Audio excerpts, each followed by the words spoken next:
open doors for me, for myself, and several others in this room at a rate that I could have never dreamed of. Gavin is someone who he likes to give out success. He likes to support others in their success, and he knows the important role he plays in New York City. And that role is he's a facilitator. He's a facilitator of success. That's how I see it. He opens up doors for everyone. And in the last several months alone, the number of doors that have opened to me and others in this room is incredible. For example, just 2 days ago, I attended a WABC radio event where I basically got to hang out with an elite group that I could have never imagined hanging out with all in one room. John Katzimatidis was there, Fernando Mateo was there, Ruben Diaz was there, John Katzimatidis, Fernando Mateo, several top clergy people, clergymen and women at the church were there. Different political, folks in political offices were there. Eric Gonzalez of the DA's office was there. And they were all gathered in one room, and Adam Solis was there as well. And it was just a great thing. And that's just one of countless examples of doors that have been opened. And so I was having a conversation recently with someone here and I wanted to just emphasize it, that this is a special club. It opens tremendous doors for everyone. And so I encourage everyone to get involved. The Hispanic Caucus is, I would say, in its infancy. On paper, it's about 2 years. And there have been some sporadic events here and there. But what I am hoping to accomplish is I'm hoping to provide a greater amount of stability to the organization, something more with a long-term vision. And one of the things I'm always adamant about in our chat groups, in our Telegram chat group, is this is a marathon, not a sprint.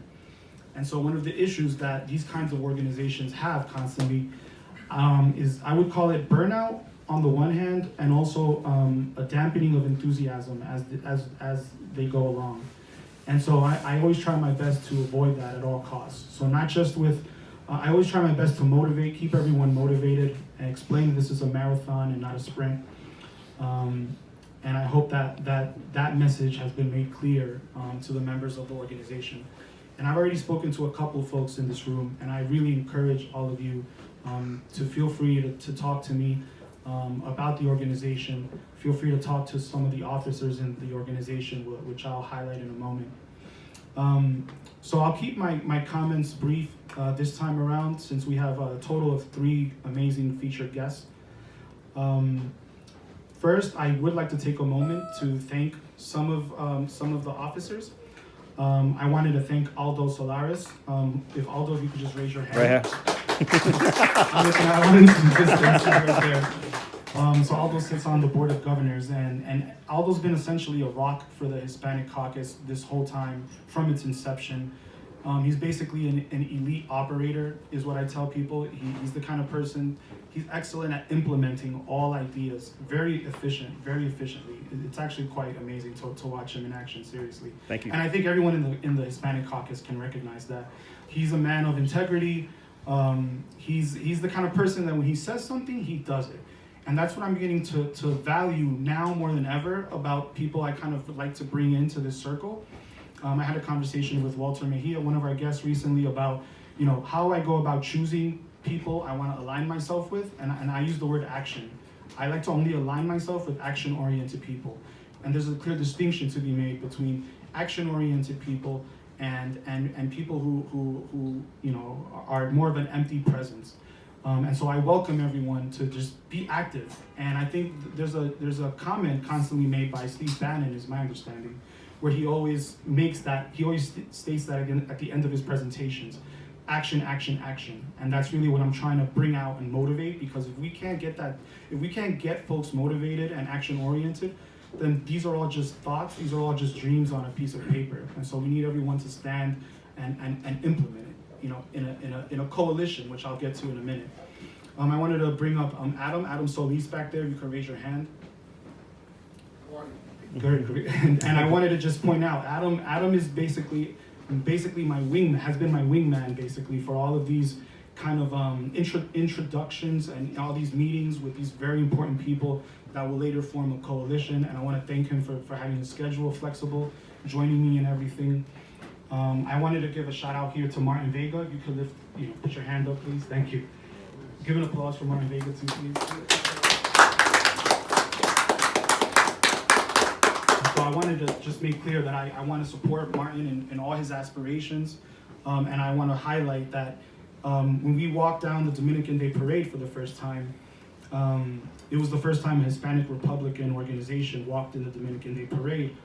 Martin, he lit up the crowd, when he was yelling, Dios, Patria, Libertad, and everyone, the Dominican motto, and the crowd went bananas. And I think that was the point of what we set out to do in that walk. The point of it was to be clear with everyone that the same values of the Dominican Republic are the same values of the Conservative Party. So come on now, give me a break. Why are Hispanics in New York City voting Democrat? And so the idea is to show that our values align with Republicans. Next person I wanted to highlight was Joanna Stanislaw. Can you raise your hand, please? And so among our group, among our officers, Joanna has probably by far the most campaign experience out of all of us, probably all of us put together. Much more knowledge than us, and so I really welcome your addition to the officer slate, and we're really going to need a lot of your thoughts and recommendations when we set out to affect New York City elections. And I wanted to highlight Jude Sumfun, if you could raise your hand. Yeah, Jude.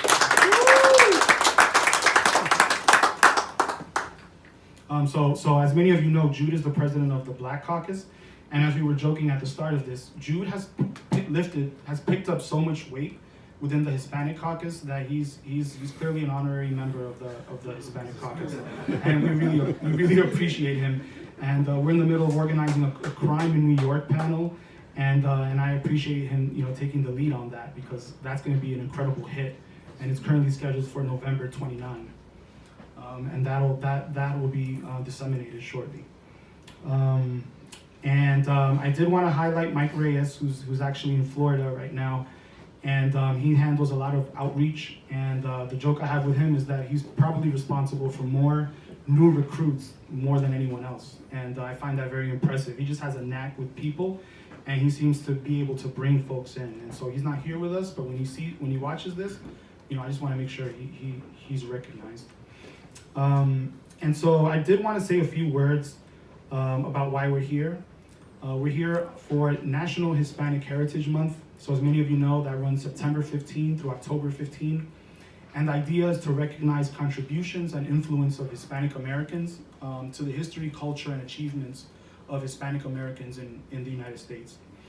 That is an important segue into my last point I wanted to raise. I wanted to take this opportunity to speak about why I'm doing this and why we're here, and what I'm trying to motivate, what the core group is pursuing. So what are our objectives? What's our mission? What is it that we want to achieve? And so I was explaining to some of you earlier, the idea is a Hispanic Republican coalition, a permanent one. This has yet to be accomplished in New York City. There are several obstacles, which I may have mentioned, one of which is the media, but we'll get to that. But basically the idea is to create a permanent Hispanic coalition. And I get asked often, well, Argelio, how do we do this? And so the idea is you're basically building a movement. It's a movement, and that's what's being done here. So we go about it through coalition building. And so what does that mean? That means that we piece together components of our society that are aligned with our core values, right? And so that's probably at the top of the list of what I learned. I did a negotiation program a couple months ago that was incredibly competitive. And I've been doing recent work in the Lee Zeldin campaign. And another Gavin, courtesy of Gavin. And it's basically showing me the ropes. How do you get this done? How do you create a coalition? How do you flip the Hispanic community in a Democrat stronghold? And then I get a lot of resistance sometimes. Argelio, you must be out of your mind. It can't be done. But as we know, it has been done. So for example, even more recently, with Mayor Flores in the southern border of Texas, certain districts were flipped that were 85% Hispanic and have never voted Republican, and they were flipped. And the recipe is very simple. And look at another example is Italy, with the Prime Minister of Italy. God, family, country. These are the values that resonate with the Hispanic community. And I think that if that's the core message being communicated, it will resonate. And it certainly helps that the Dominican motto is exactly that, or something is very similar. The only thing missing is the only missing piece is liberty at the end. But there's substantial overlap. And so when it comes to building a coalition, the idea is to piece together certain segments, right? So those are law enforcement, businesses, churches. That's the start of the core coalition that's going to happen. And why are we trying to do this? We're trying to do this so that there's a permanent coalition that can influence all future elections. The idea being, and this was presented on within the Lee Zeldin campaign, that if we just move the needle 15% on the Hispanic vote, all elections change dramatically in New York City. And more than ever, this is such an appropriate time because the Democrat Party has moved way far left. You can't even recognize it anymore. It's not the party that my parents grew up with. It's not the Bill Clinton Democrat Party. Or, it's just deviated so far left. And we're at the heart of it. We're at the core of it. Where in New York City, the far left socialists, and whatever label you want to give them, they call themselves progressives. And then the joke is that they're regressives, if anything. They dominate politics here in New York City, and that needs to change. And I think that the Hispanic community must be at the front of it, because our values are aligned with the Republican Party, with conservative values, and that's not being brought out well enough. And the reason it's not being brought out well enough is because we haven't gathered all the key leaders to do it. And so, I did want to give a shout out to one of the first seeds I planted, and I'm so happy he's here, Johnny Nunez. If you could just raise your hand of the. Oh, look at him right here. Johnny, if you could just say hi to everyone. First time. So he's from the Global Alliance of Hispanic Law Enforcement Professionals. And basically all the law enforcement organizations are in line with the Republican Party at this point. Our great Hispanic churches, like I mentioned, I met Ruben Diaz. And on this WABC radio segment, he constantly interrupted people to be like, that idea, is that from the Republican Party? Yes. And he did it like 10 times. So every great idea was a Republican Party idea. And he wanted to communicate that very clear to the audience. And I thought that was great. And then the final piece is the businesses. And so my understanding is that Francisco Marte, He was just on the phone. He's just on the phone. He's on his way. Find the place. And, he's a legendary man, in my opinion, and he's one of the founding core pillars of this all. He's the president of the Bodega Association, the Bodega and Small Group Business Group, to be specific. And he did something quite incredible, which was, unfortunately, there was an individual, Jose Alba, that had that basically had, in self-defense, was arrested. And it sparked something that I'd never seen before, which was a gathering of various Hispanic coalition members. They didn't know it at the time, but that is basically the core of the Republican coalition. And business interests, church interests, law enforcement all gathered together for the first time that I've seen to fight Alvin Bragg, this unbelievably problematic DA. And they fought hard. They did an excellent public pressure campaign, is what I would call it, and the charges were dropped. If it weren't for their joint efforts, Jose Alba would be rotting in jail for the rest of his life. Well, to be honest. Lee Zeldin. And Lee Zeldin, exactly. The first one. Exactly, and that's monumental. Thank you. First one. That's exactly right. So that's monumental because for the first time, a core coalition of Hispanic Republicans got together, and they understood that Lee Zeldin is the hope here. Of course. Because he's the only common sense anti-crime candidate. On City Hall steps, I was there. Exactly, I was there too. And the joke I have is that the other side, they support the criminal rights movement. Of course. If it were up to them, the criminals would have unlimited rights and they would be free to roam the streets. They could commit murder and be back on the streets the next day. It's completely unacceptable. And I always think to myself of the example of what if that was my father? And I look at Jose Alba, And, you know, like they're very similar to my family members. Like that could have been my father who in self-defense, you know, acted appropriately. It's law school 101 that if you use an equal amount of force, the charge should be dismissed. It's self-defense. So I just wanted to be clear with everyone that hopefully that by the end of today, you come away with our mission, what we're trying to accomplish, and more importantly, that you're on board with it. And if you want to talk to me about it, I'll always be available. So without further ado, I did want to pass it on to our guests.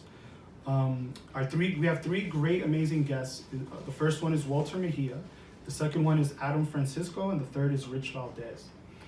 So I'll start off real quick. I'll introduce Walter Mejia. He's the founder and president of the New York Latino Republicans, based in Long Island, and he's the communications coordinator for the New York State Assembly Republican Conference. But more importantly than all, he's a rare individual, like I mentioned. He's an individual of action. He takes action. He has a plan. He's a meticulous planner. He communicates extremely well, and like I always told him, you know, I have his back. I have his back no matter what, because I can distinguish between someone with true intentions and someone who doesn't have true intentions. But I'll pass it on to Walter.